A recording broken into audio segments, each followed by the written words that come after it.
The Road to Castle Dracula. My name is Jonathan Harker. I am a lawyer and I live in London. About 7 years ago, some strange and terrible things happened to me. Many of my dear friends were in danger too. At last, we have decided to tell the story of that terrible time. Part of my work is to find houses in England for rich people who live in foreign countries. At the beginning of 1875, I received a letter from Transylvania, a country in Eastern Europe. The letter was from a rich man called Count Dracula. He wanted to buy a house near London. The Count asked me to find him an old house with a large garden. The price of the house was not important. I found him a large old house to the east of London. I wrote to the Count, and he agreed to buy it. There were many papers which he had to sign. To my surprise, Count Dracula invited me to visit him in his castle in Transylvania. "Bring the papers with you," he wrote in his letter. "I can sign them here." I was very busy and did not want to go. Transylvania was far away, and few English people had been there. There was another reason, too. I was going to get married in the autumn to my darling Mina. I did not want to leave England until we were married. But Mina said that I should go. "The Count is a rich man," she said. "You may be able to do more business with him. You can travel most of the way by train. In 2 weeks you will be home again." So I accepted Count Dracula's invitation. I left England at the end of April. Mina gave me a book about Transylvania to read on the train. On the morning of the 4th of May, I reached Bistritz, a small town in Transylvania. It was a beautiful day. The sun was shining on the great Carpathian Mountains. Somewhere, high up in those mountains, was Castle Dracula, where the Count lived. The coach from Bistritz would take me to the Borgo Pass. There, the Count's carriage would meet me. The coach left from the inn in Bistritz at 3 o'clock. I had 6 hours to wait. I decided to have a meal. Nobody in the inn spoke English, but the innkeeper spoke some German. He welcomed me, and I was soon eating a good meal. The inn was very crowded. I watched all the people in their brightly colored clothes. They were speaking in languages I could not understand. I drank some more wine and called to the innkeeper. "What can you tell me about Count Dracula?" I asked him. "Have you ever seen his castle?" The innkeeper walked away without answering my questions. All the people in the inn stopped talking. They looked at me in fear and surprise. Then they all began to talk at the same time. I heard the name Dracula and another word repeated several times. I looked at my dictionary. They were saying the word vampire. Where had I read the word before? I opened the book that Mina had given me. "There are many old stories about the vampires of Transylvania," I read. "Vampires are men and women who never die. Vampires have long, sharp teeth. They bite the throats of living people. Then they drink their blood. Everyone in Transylvania fears vampires. People often wear a cross to keep themselves safe." I shut the book quickly. Did people believe these stories? It was time for me to leave. I paid for my meal. Then I walked outside and got into the coach. There was a crowd of people outside the inn. Suddenly the innkeeper ran forward and spoke to me through the coach window.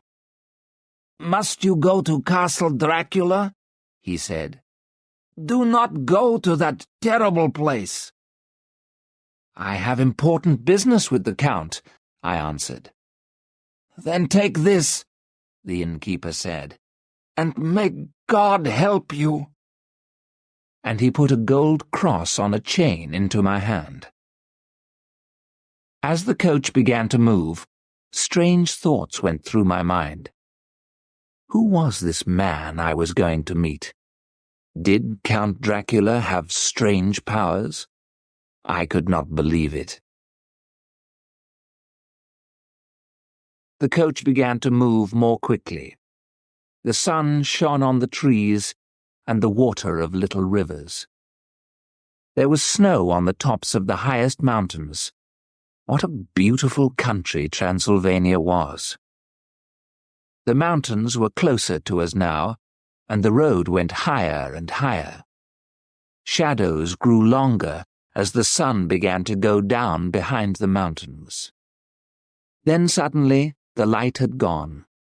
The mountains and sky were dark. The coach went faster and faster. I could hear a terrible sound. It was the howling of wolves. The moon was shining now. I could see dark shapes near the road.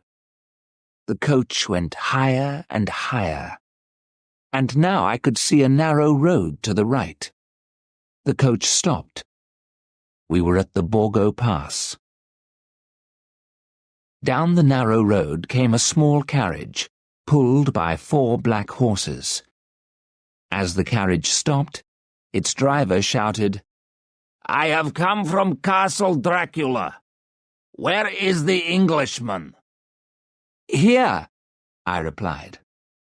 The driver jumped down from the carriage.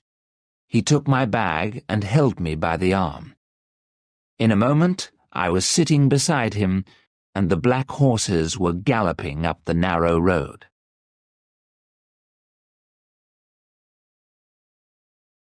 The driver wore a black cloak, and his hat was pulled down over his face. The mountains were high black walls on both sides of us. We were going so fast that I had to hold on to the carriage with both hands. Black clouds covered the moon. The carriage had no lights, and I could see nothing. Wolves howled all around us. The driver laughed. As the horses went faster, I closed my eyes in fear.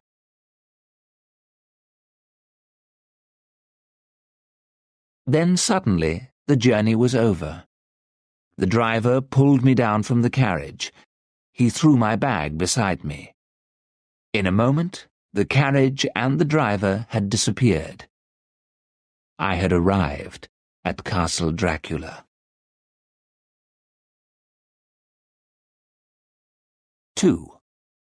A prisoner in the castle. I looked up at the high castle walls. There were no lights in any of the windows. In front of me was a great wooden door. As I stood there, I heard the door being unlocked. It opened slowly. A very tall old man was standing there. He held a lamp in his hand. His hair and face were white, and he was dressed in black. He held his lamp up high and said, "Welcome to my home. Enter Castle Dracula, Mr. Harker." As I stepped inside, Count Dracula took hold of my arm. He was terribly strong, and his hand was as cold as ice. The Count locked the door carefully and put the keys into his pocket. I followed him down long passages and up winding stairs. I walked like a man in a dream. At last the Count opened a door and led me into a room without windows. I could see 2 open doors. Through one door I could see a bedroom. Through the other door I could see food and drink on a table. "When you are ready, my dear friend," the Count said, "I shall be waiting for you." In a few minutes I was sitting at the table. I was very hungry. The Count told me he had already eaten. Later, we sat together near the fire. The Count spoke good English, and he asked me many questions. I was tired, and I began to feel very ill. The castle was completely silent, but outside the wolves were howling. "Can you hear the children of the night?" the Count said quietly. "Listen to their music." Count Dracula's face was very close to mine. The fire made his eyes shine with a red light. There was an unpleasant smell in the room. I wondered what it was. The Count smiled. He had very red lips, and his teeth were long and sharp. "You are tired," he said. "It is time for you to sleep." That night, I had strange and terrible dreams. In my dreams, I heard the sound of wolves and strange laughter. When I woke up, it was late in the morning. There was fresh food in the other room, and a note from the Count on the table. "I have to leave you alone today," I read. "You can go anywhere in the castle, but some doors are locked. Do not try to open them. D." I saw no one all day, but I found the Count's library. It was full of books about England, and I spent the day reading them. I was still reading when Count Dracula returned in the evening. "These books are my good friends," he said. "They have taught me a lot about your country. And now I have you, Mr. Harker, to talk to." "You speak English well, Count," I said. The Count smiled and showed his sharp white teeth. "You must tell me about my new house," he said. "And you have papers for me to sign." I showed Count Dracula the maps and photographs I had brought with me. "The house is about 22 kilometers to the east of London," I told him. "It is large, and parts of it are very old." "Good," said the Count. "I have always lived in an old house. I could not live in a new one." "The gardens have a high wall around them," I went on. "This is a photograph of the chapel. It is the oldest part of the house." "So I shall be near the tombs of the dead," said Count Dracula quietly. He held the photograph in his hand. For the first time, I noticed his long, pointed nails. The Count went on talking all night long. Once I must have fallen asleep. I sat up suddenly. Count Dracula was leaning over me. His breath had a terrible smell. What did it remind me of? As I opened my eyes, he turned away. "Well, my friend," said Dracula, "we have been talking all night. You are tired. Go to bed and sleep." But I did not sleep well. My mind was troubled. Once more, I had terrible dreams. It was very early when I woke up. I decided to dress and shave. I looked round my bedroom. To my surprise, there was no mirror. Fortunately, I had brought a small shaving mirror with me. I hung it by the window and began to shave. "Good morning, my friend," said a voice behind me. I was so surprised that my razor slipped, and I cut myself. I turned. There stood Count Dracula. He had come up behind me. Why had I not seen his face in my mirror? The Count saw the blood on my face. He made a strange sound, and his hands moved towards my throat. His eyes shone with red fire.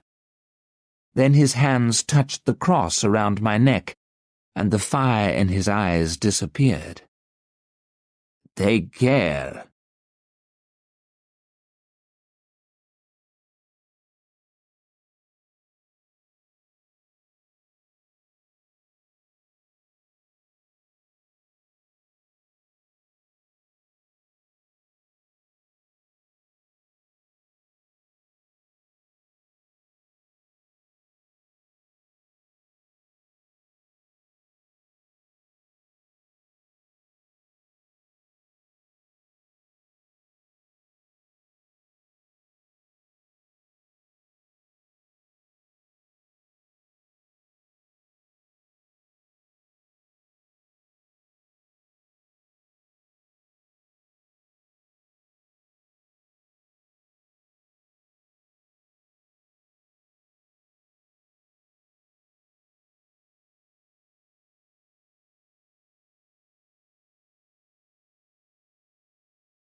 When I opened my eyes, it was getting dark, but the air was full of golden dust.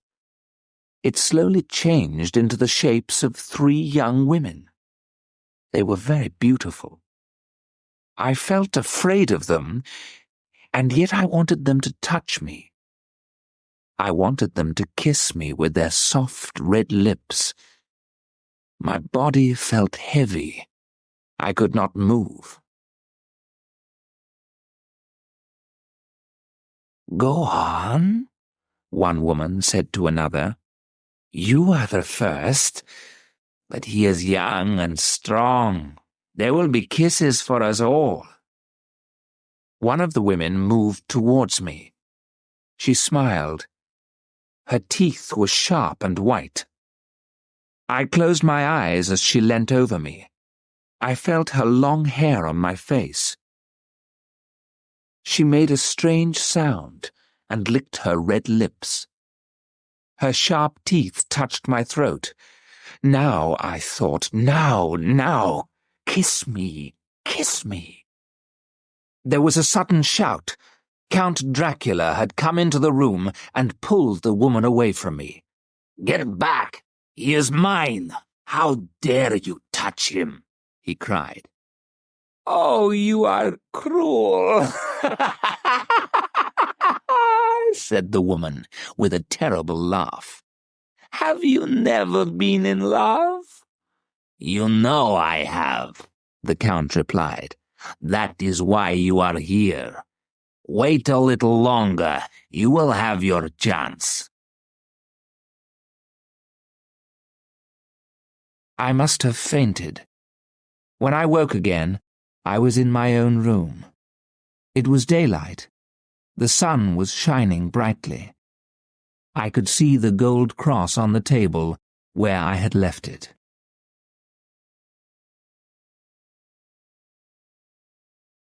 It was now the 19th of May.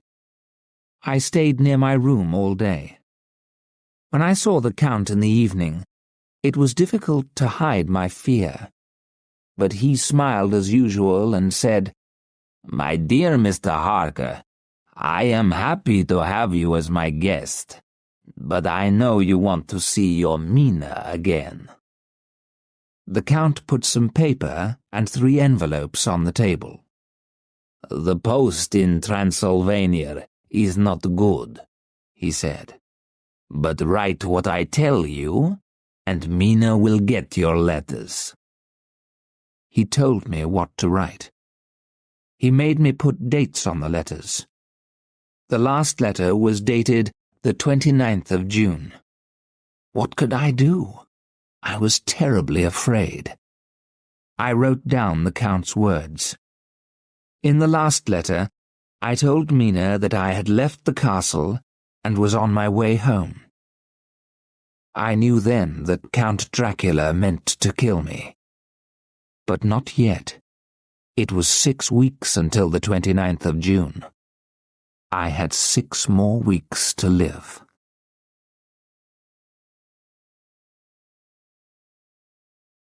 The days went by. I was Dracula's prisoner, and he— what was he? Would I ever know the truth about him? Then it was the 29th of June. That night, Count Dracula spoke to me. "My dear friend, you and I must part. Tomorrow I must go to England.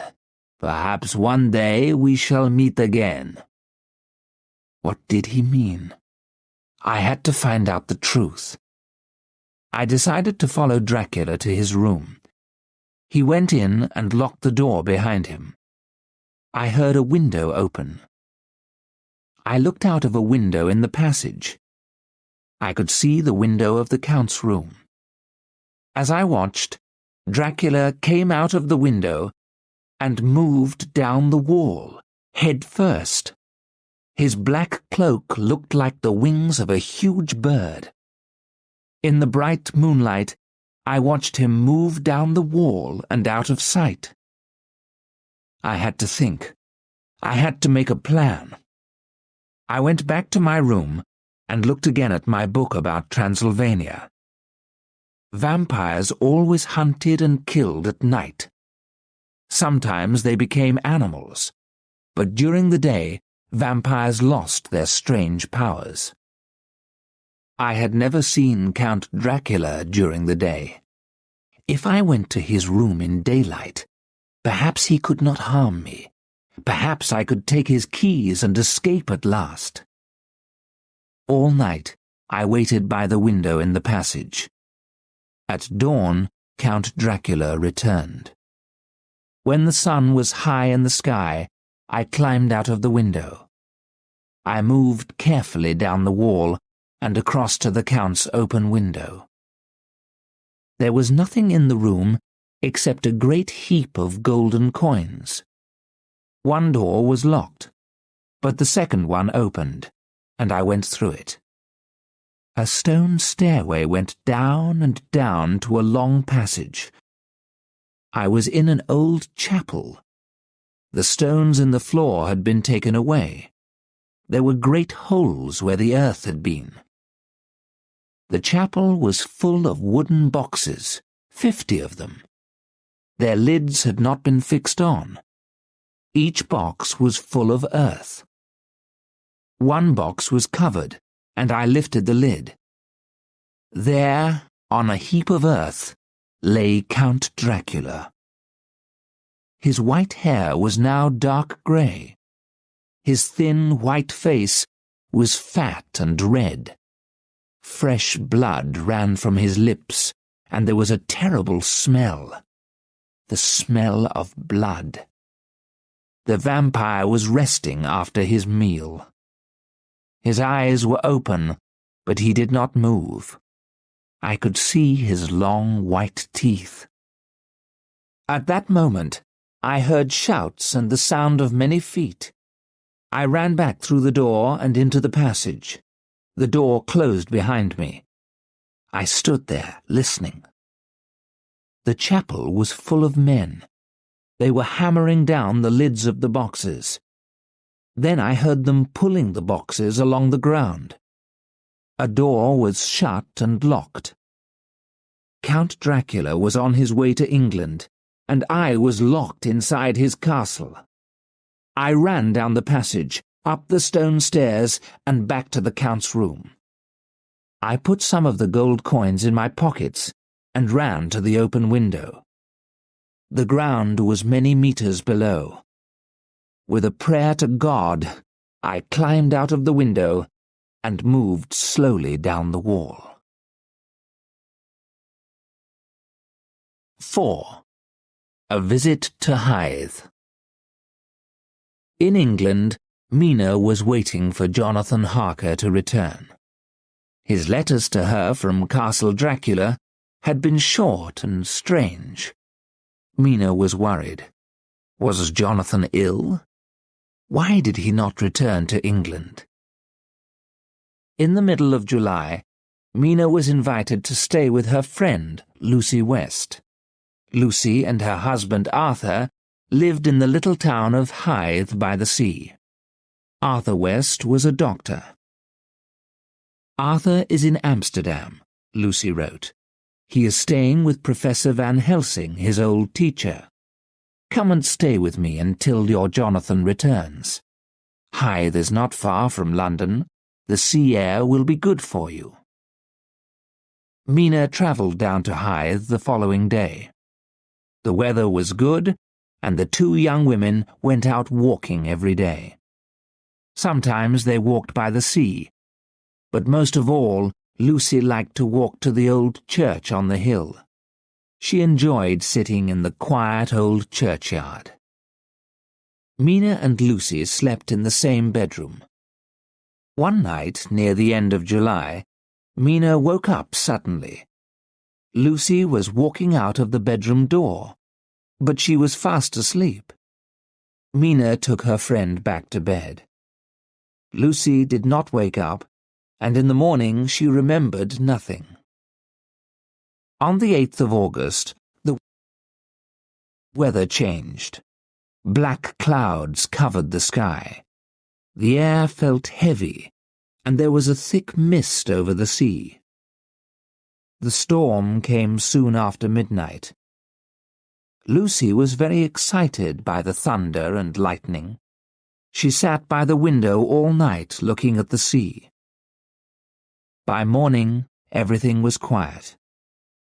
But there was a mist over the sea. Lucy's servant told the two friends that a ship had been wrecked on the shore. Was it an English ship? Are the poor sailors safe? Lucy asked her. It was a Russian ship, the woman replied. It had come from a place called Varna. There was something very strange about the ship. There was no one on it, living or dead. But as soon as the ship touched the shore, the woman went on, a huge dog jumped down. It ran away up the hill. There was another strange thing, too. The ship was full of big wooden boxes. Some men came from London and took them away. When the boxes were taken off the ship, one of them broke open. It was full of earth. Who would bring earth all that way? I cannot understand it. Lucy's face had gone white, but her eyes were shining. Let's walk up to the church, Mina, she said. Perhaps we shall find the dog. But the churchyard was empty, and no one had seen the animal. That night, Mina heard a noise and woke up. Lucy's bed was empty, and the bedroom door was wide open. Lucy was nowhere in the house. Mina put on her clothes and her shoes. Then, taking shoes and a shawl for Lucy, Mina ran out into the silent street. Where had Lucy gone? Mina looked up and down the empty street. Was Lucy in the churchyard? Mina ran up the hill and stopped for a moment at the churchyard gate. Yes, there was Lucy. Was there something moving behind her? Mina thought she saw a white face and two red eyes. But when she reached Lucy, her friend was alone. Lucy was half asleep. Mina put the shawl round her friend and took her back to the house. When Mina was putting her to bed, she saw 2 red marks on Lucy's throat. Mina wondered what had made the marks, but she said nothing to Lucy. From that time, Lucy became paler and paler. Her pretty face grew thin and white. Mina knew her friend was ill. She wanted to send Arthur a telegram, but Lucy would not let her. "Arthur is doing some important work in Professor Van Helsing's hospital," Lucy said. "I do not want to worry him." But every night, Lucy left her bed while she was asleep. Mina had to lock the bedroom door to keep her friend safe. One night, Mina found Lucy leaning out of the open window. A huge black bird was sitting beside her. When Mina moved near, the bird flew slowly away. Lucy was fast asleep, but she was holding her throat. The 2 marks were still there. They looked very red and painful. Then, on the 19th of August, Mina received a letter from a hospital in Budapest. "Oh, Lucy, Jonathan is safe," Mina cried. "He has been very ill, but now he is asking for me. I do not want to leave you. You are not well, but I must go to Budapest."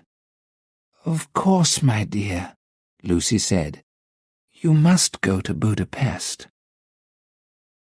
Mina travelled by train to Budapest. It was a long journey. At last, she was able to hold her dear Jonathan in her arms. How thin and pale he was. "Why didn't you tell me you were ill?" Mina asked. "What happened at Castle Dracula?" "I cannot talk about Castle Dracula now," Jonathan whispered. "Terrible things happened there. Was I ill or mad? I don't know. I can't tell you about it now. I will tell you all about it later." "Jonathan," Mina said, "forget what has happened. You must get well. Then we will begin our new life together." "Yes," Jonathan whispered, "but we will get married at once. I will never leave you again." Mina and Jonathan were married on the 1st of September in Budapest. They did not reach England until the 18th of September. The weather in London was fine and warm. Mina and Jonathan drove slowly through the city in the early evening. The streets were full of happy people. Suddenly Jonathan gave a terrible cry. "My God, look!" he said. "It is the Count!" Jonathan pointed at a tall man who was talking to a beautiful young woman. The man had a cruel white face. As he smiled, Mina saw his red lips and sharp white teeth. "Count Dracula is here in London," Jonathan cried. "I was not mad. Those things did happen in Castle Dracula." "Please, Jonathan, you will be ill again," Mina said. "The Count has a house near London. Why shouldn't he be here?" "There is terrible danger," Jonathan told her. "I will tell you all about it when we get home." As they drove up to their home, a servant opened the door. She held out a telegram.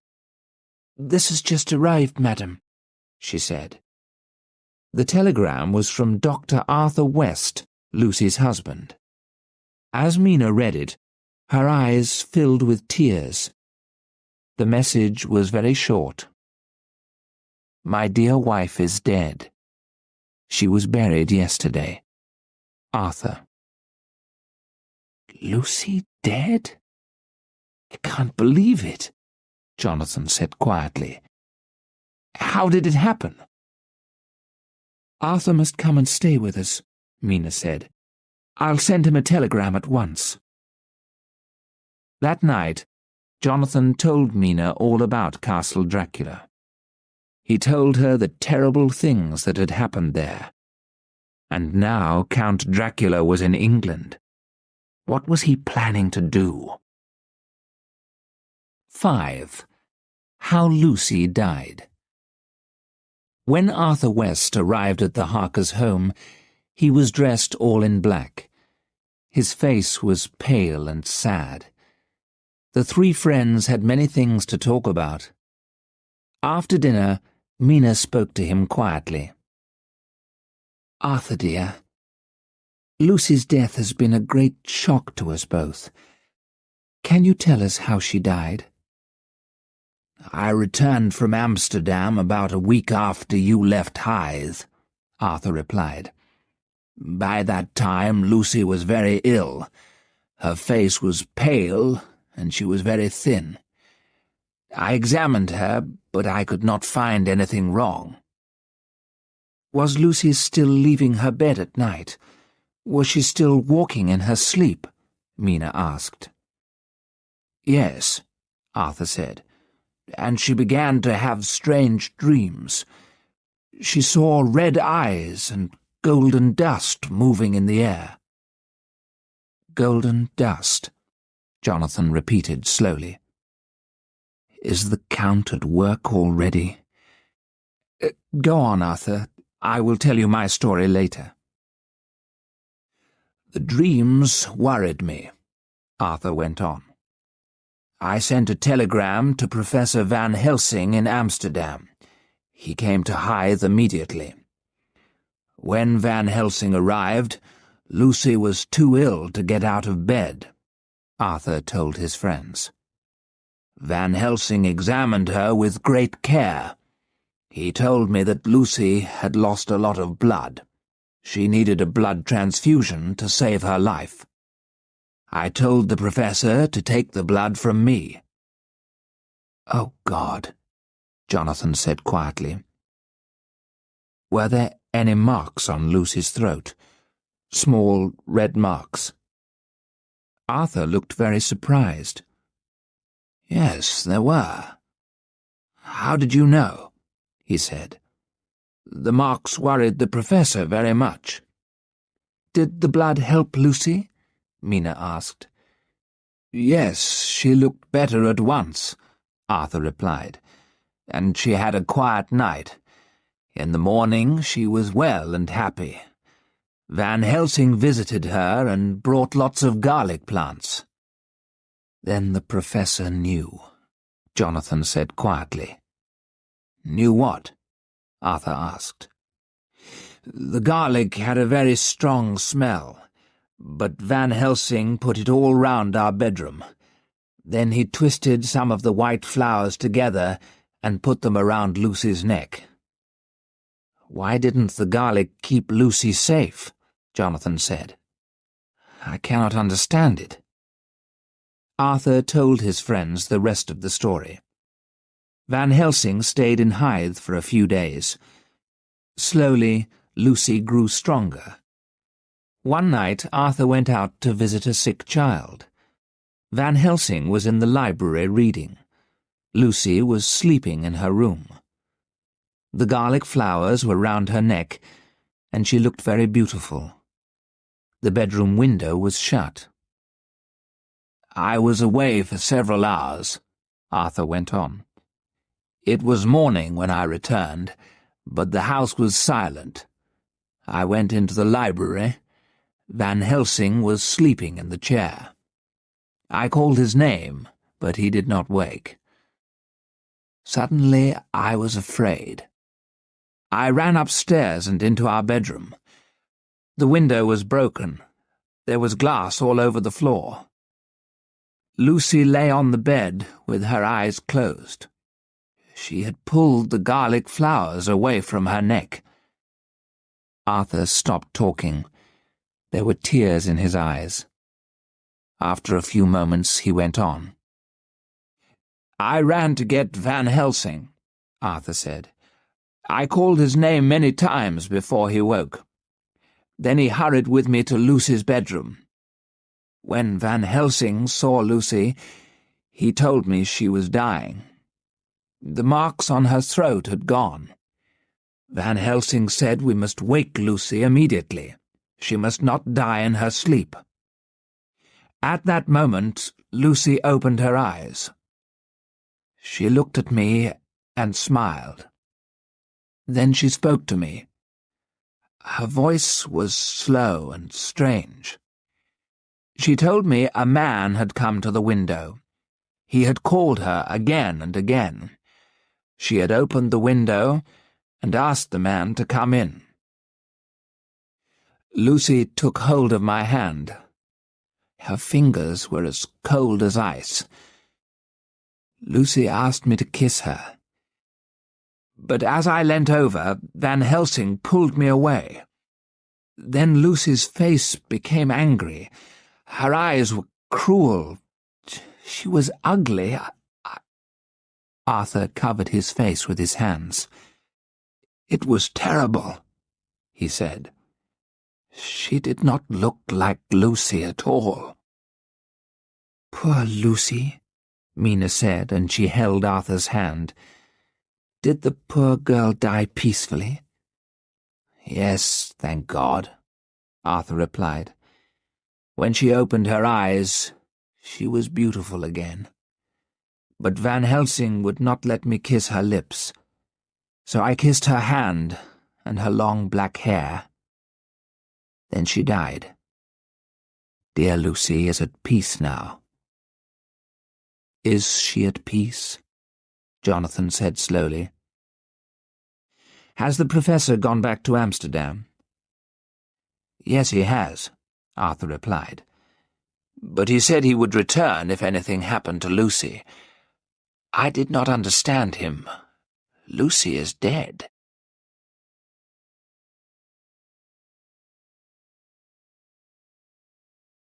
Mina looked at her husband. Their eyes were full of fear. Had Dracula been drinking Lucy's blood?